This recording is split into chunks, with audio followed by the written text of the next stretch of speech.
In the first part of our special report, we explored the causes of Kuala Lumpur's flooding, climate change, overwhelmed drainage systems, and unchecked urban sprawl. In this episode, we asked the tough question: can we truly tackle this crisis, or is Kuala Lumpur on a path to sink under the weight of its own growth?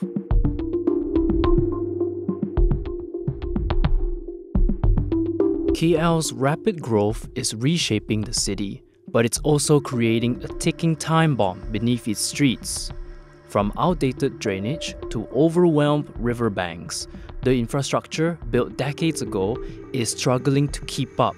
Yet some believe we can still turn things around.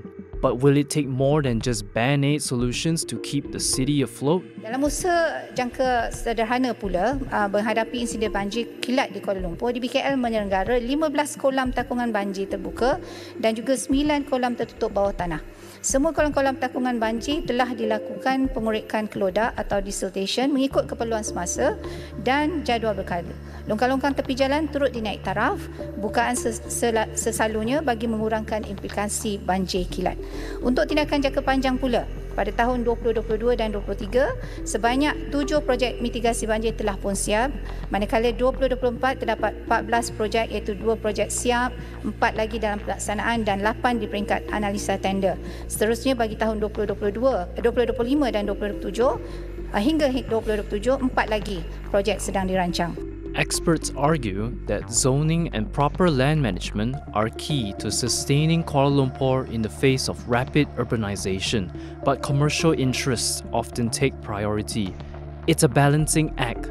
We need homes, but we also need to stop these floods. Can Kuala Lumpur have both?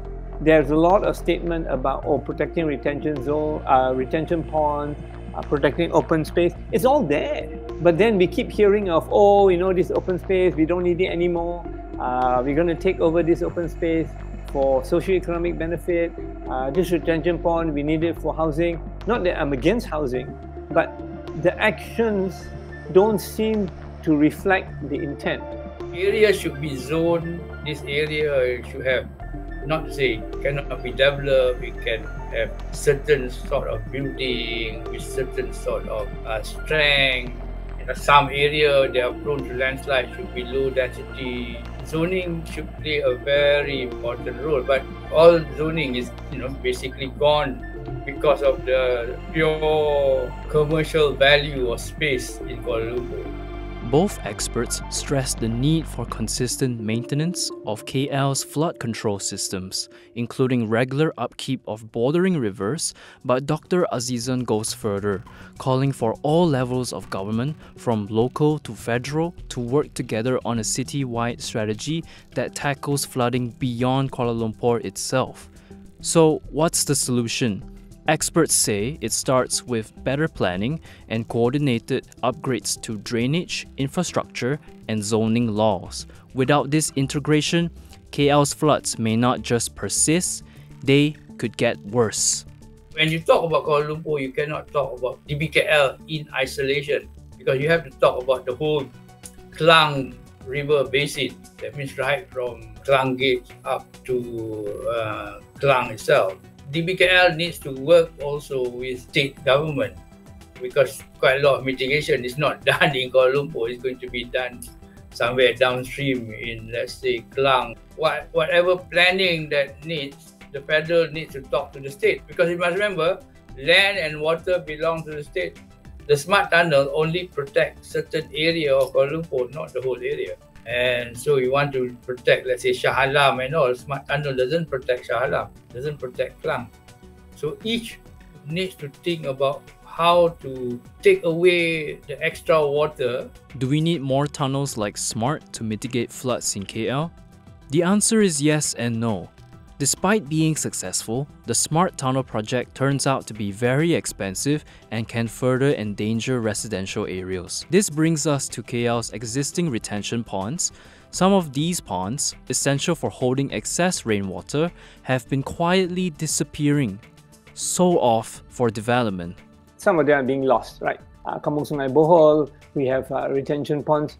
Even the one in Lorong Marof in Bangsa, the land was sold. right, to a third party. And in some cases, it has been reported in the press where the DID, Department of Irrigation and Drainage, have been against the sale, but it still proceeded. So we seem to lack discipline or a willingness to protect against floods. It's easier to sell and make money.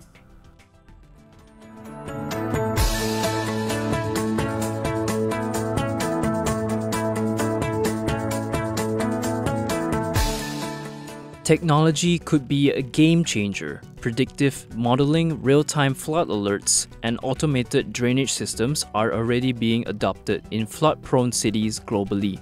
Tools Malaysia could leverage for a more resilient future.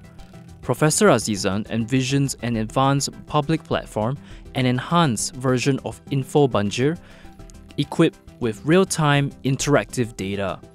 Imagine live maps, flood-prone areas' current river levels, and immediate updates, all accessible to the public.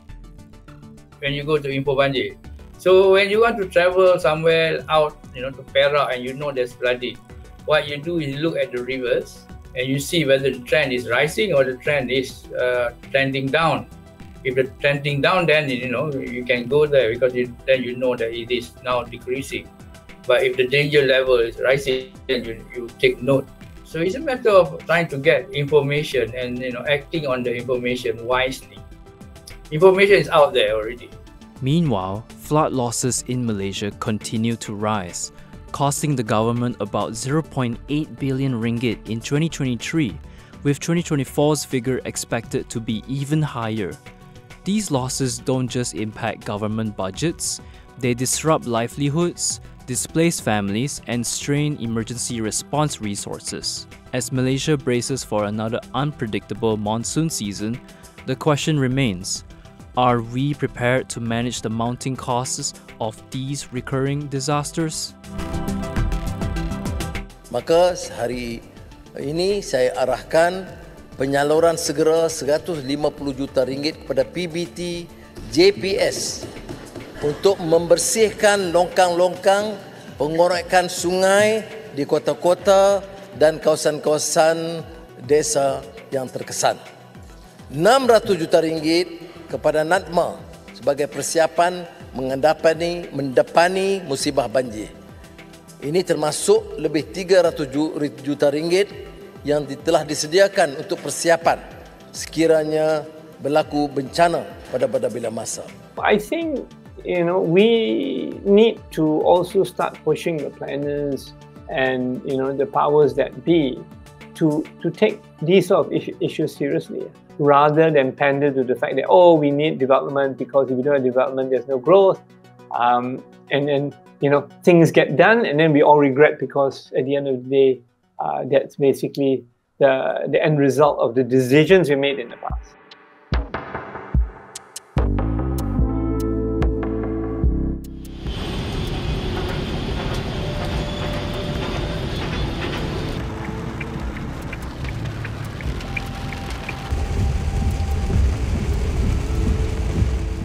To combat KL's flood risk amid climate change, integrated and well-maintained drainage infrastructure is essential, along with suitable zoning for developments.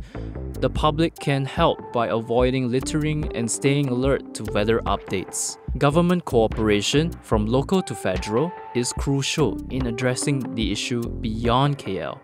Can this integration reduce floods and losses in the city? Share your thoughts below and stay with Kinitv for more updates.